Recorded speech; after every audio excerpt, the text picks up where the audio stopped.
Welcome to Small Arms Solutions. Today we're looking at the P415 rifle. Now, this is a rifle we have done in the past.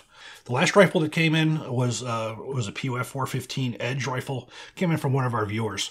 It was cool. It was the rifle, but they had a lot of modifications to it, just due to the fact that I was having a hard time getting any guns from POF to review. So finally, what we got here is a complete, untouched POF 415 Edge rifle. Now, this is their flagship model, MSRP of $2,059.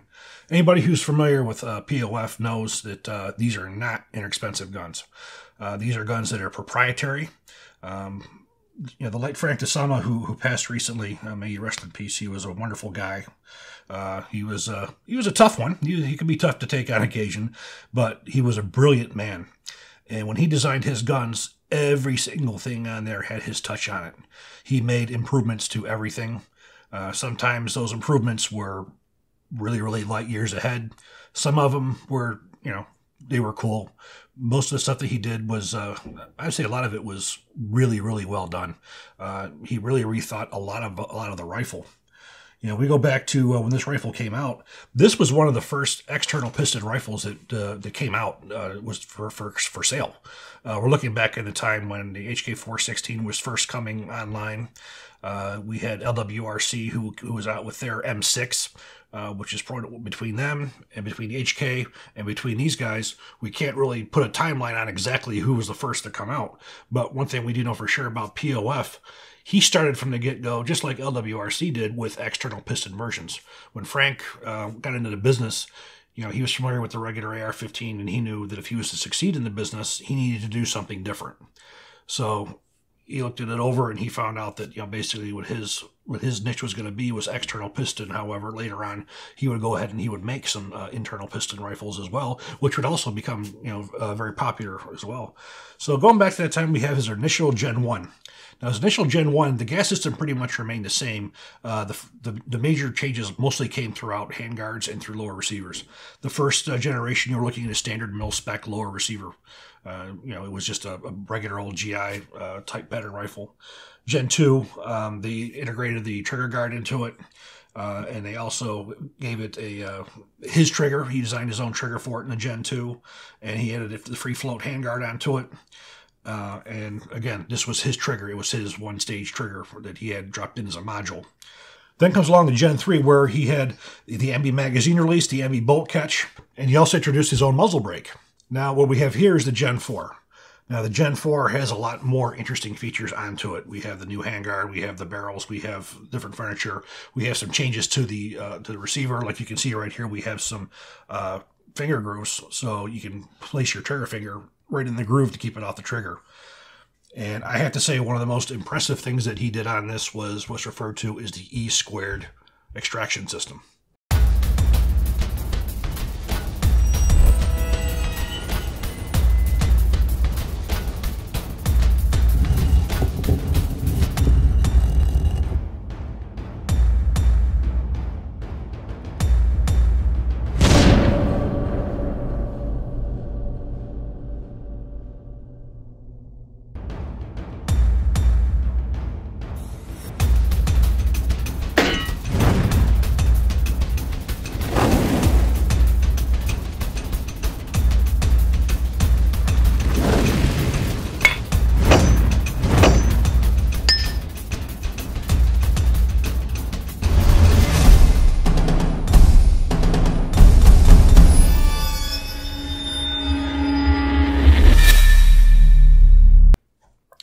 Now, this was added onto his third generation, and he's pretty much put it on all of his rifles. And what this is a major enhancement to the extraction process. Basically, what he's done, as you'll see from the pictures, is in the neck of the cartridge case in the chamber, you'll see there are 4 slits. Those 4 slits all lead right to the shoulder of the cartridge case. When the rifle fires, those hot gases come back towards the cartridge case. They go in through those 4 slots, and basically they impinge on the shoulder of the cartridge case, which basically starts your extraction process. So what that means is your extractor is doing very, very little of the work. So, I mean, hell, I think last Frank told me maybe 20% of the work's actually done by the extractor. Most all of this is done by the E-squared system, by having the gas being used to break the cartridge case free of the walls of the chamber. Now, that was something in conversations I had had with Frank that he was hoping people were going to license from him. And quite frankly, I'm not quite sure why people didn't. I thought that it was really a major enhancement. I thought any military rifle could improve from such, but we did have people out there who were saying that it did have an effect on accuracy and so forth. You know, I'm not a sniper by no means. For somebody who shoots regular combat rifle or regular military rifle, I've never seen a difference in accuracy between this or anything else. And quite frankly, this is an extremely accurate rifle that we'll get to once we start doing some of the shooting. So, you know, regardless of people who claim that, I don't think that it's really a legitimate complaint. I think that the benefits of this far outweigh the any negativity that it would have on accuracy. And again, this accuracy I totally only see with somebody who's doing a precision rifle, and that's not what this was designed for. This was designed as a combat rifle. Now, this family of rifles has been pretty much only commercial in law enforcement. Now, I do know POF has been part of some foreign solicitations where they have competed. The one that I do know of for sure, they actually had a very good chance of winning, but unfortunately they didn't have the ability to make the quantity of guns that were necessary in the time period that it was, so they ended up dropping out. Again, this was information that I had heard from several sources there. If that's wrong, this is certainly POF can comment on that. But I'm pretty confident in the sources that I had for that. And, you know, looking at the gun, it's not surprising because of the fact that this gun is all proprietary. You don't have any standard parts really on here that you're going to go somewhere else and buy. His barrel, his gas system, his upper receivers, his lower receivers, his trigger, his bolt catch assembly. The only parts on here that really can be really outsourced are his pistol grip and his stock and his charging handle. Short of that, this whole gun is POF. So then we're going to take a look now at is what this rifle particularly is. We're going to start with the upper receiver. Now, first of all, we have a external piston. Now, we're going to be showing you some photographs of this system. Now, the one complaint that I really do have about this rifle is the way this is set up. It is very, very difficult to get to the gas valve. It's very difficult to get your hands in there and your fingers in there to be able to rotate this valve. You know, pretty much you had to take this thing off. In fact, when we did the book, we ended up having to take this off so we could basically show how this system came apart and such. So we're going to basically should be showing you pictures. I don't really want to take this apart right now. That was the only issue I really had with it. But looking at the upper receiver, you do have the forward assist fire cartridge case deflector, and you do have the ejection port cover. The barrel, again, we have a adjustable gas system, and of course this is drilled and pinned in place. The barrel that we have here is made from 4150 chrome moly vanadium, and it is nitride treated. We do have the muzzle brake that's on here that's made by POF. Now, they use a 5-hour rifling with a 1 1/8-inch twist. Again, they chose to go with a 1 1/8-inch twist over the 1 7. And it's a mid-length gas system, which again, you have that along with the E-squared system. You have a much better extraction system than you do on most AR-type rifles that we have out there. And again, we have E-squared technology on this. Now, POF does claim that this barrel will get you up to 30,000 rounds of life. They have some documentation that shows some of them going through some pretty significant testing. In fact, the ones that did fail, they were failing because there was so much gas going around the bullet as the barrel eroded that there wasn't enough gas in it to keep the system running. Again, we have a drilled and pinned gas block. We have it's a pin in place, 2 pins, and it's manufactured from billet machining. The handguard, we have a middle test standard 1913 rail on top and on the front and on the bottom. And of course, the rest of it we have here is M-lock. Now, you do have a top that you can put on here so you can extend the 1913 rails. And it is 15 inches in length. And this is also, again, 60/64, if I believe, aluminum for the handguard. Now, looking at the lower receiver, we're starting toward the back here. We have Mission First Tactical Minimalist stock. Now, the receiver extension, again, is Frank's. It's POF. It's a 7-position instead of a 6-position. Moving forward, you'll see we do have the POF lower receiver, which is manufactured from a billet of 7075 T6 aircraft aluminum. We do have a Mission First Tactical pistol grip on here. As again, we see that we have an integral trigger guard. Looking at we do have a manual bolt release. Again, this is a bolt release, not a bolt catch. Your magazine release. Now, we do have ambidextrous bolt catch, though, because if you look underneath here, we do have a bolt catch on here that's manual. So basically by pushing upward and pulling the charging handle back, you were able to lock the bolt open by pushing upward on this portion of that bolt catch. And of course, to close it, you can either use the right side or you can go to the left side. And of course, on the left side here, you have your standard safety. You have your ambidextrous magazine release, and if you look up here, you do have your standard ping pong pedal, but you do have a much larger portion right down here for you to grip to engage. We're going to take this apart. We're going to take a look at the inside.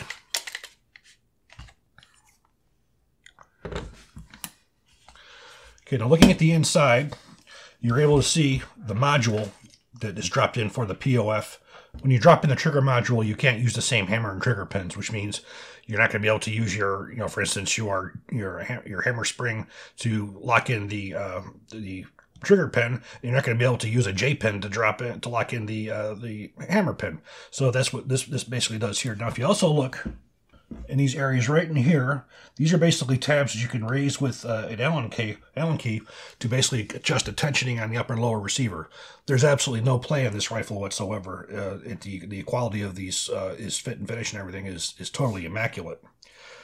So basically you can see your bolt catch and bolt release, and of course pushing upward on the bottom bolt catch, you can see how that's engaged from the bottom as well. As we can see here, this is the POF P415 bolt carrier assembly. This is a semi-automatic only. This is not a fully automatic carrier, nickel plated. Now this bolt carrier is one of Frank's patents. This is a one-piece bolt carrier where the operating rod strikes the tombstone here. This is being machined part of it. This is not going to break off, so it's a significant increase in strength versus the two pieces that we had earlier. The other thing that we have on here is Frank's roller cam. Now, this roller cam, oddly enough, Frank does have a patent on it, but this has been done before. If you look at some of the pictures of some of their really early AR-10 rifles, prototypes, you'll see that one of them, I'm not sure if it was the Hollywood or if it was the Artillery Richtigen, but they did have a round cam like this. Now what this does here is, those of you who are familiar with external piston versions of the AR-15, because of the way the operating rod strikes and pushes back very, very violently and very, very fast, the cam actually cuts into the side of the cam notch in the upper receiver, and it creates basically a dug-in path. Now that dug-in path will only go for a certain amount that it stops. But it does do that damage. Now, it's been found that utilizing this, because it's rounded edges, it doesn't do that. So that's one of the major benefits.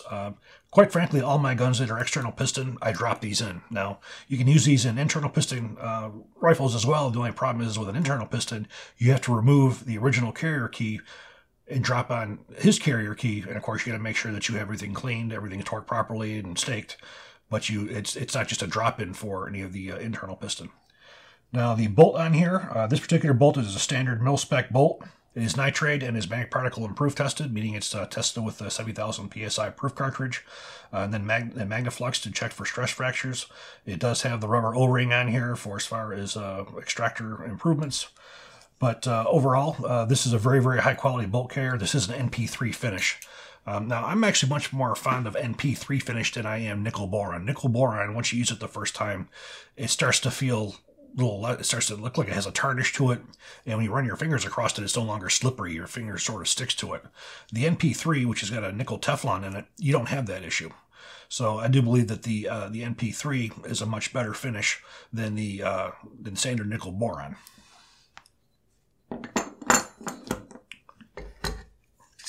So taking a look at the upper receiver, your charging handle, this is basically your Raptor. It's the same thing as they call it the Strike Eagle, but this is very identical to that of the Radiant Arms Raptor. And looking at the upper receiver here, again, this is very similar to mil-spec, but it is different.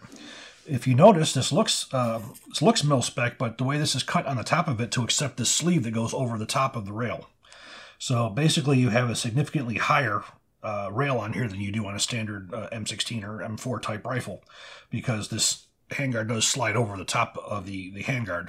It is two pieces, so it's not monolithic, but that is one of the things that you do have with the POF rifles, is the scopes do sit up higher because of this particular design. Other than that, they are marked E squared for you have your E squared chamber in there, and you do have different mounting points for your QD attachments. We do have the Swamp Fox. It's called the Blade 3 to 30 Prism Scope. MSRP of about $240. It's about a 1 MOA dot. This is it's an excellent scope. Not a lot of money. You know, you don't expect the quality you would, you know, of a Trijicon or of a EOTech or Aimpoint. But this is an extremely high quality optic. I've been testing these out for probably about 2-3 months now, and we'll talk more about them later on. But as of now, it's working great. And this has got a green reticle in here, and of course I do prefer the green. So I think what we're doing now is we're taking this rifle to the range and we're going to see how it shoots.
So overall, we fired 550 rounds.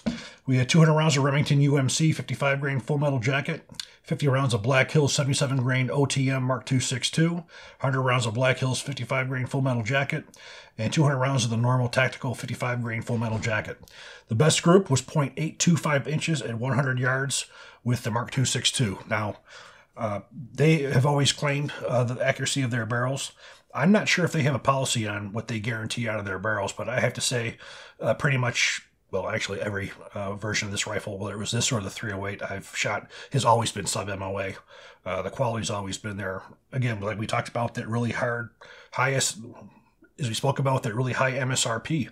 You do get what you pay for. This rifle is Frank DeSama. You know, the industry really lost a really important designer and a really big U.S. patriot when he passed. I do hope to see that there's still, you know, a lot of innovation that's coming out of POF. You know, a lot of stuff that was done was him specifically. So it's going to be interesting to see what future they're going to have over POF with new product releases. So I do hope you guys enjoyed this video. If you do, please click like, please subscribe, and even better, share. Thank you.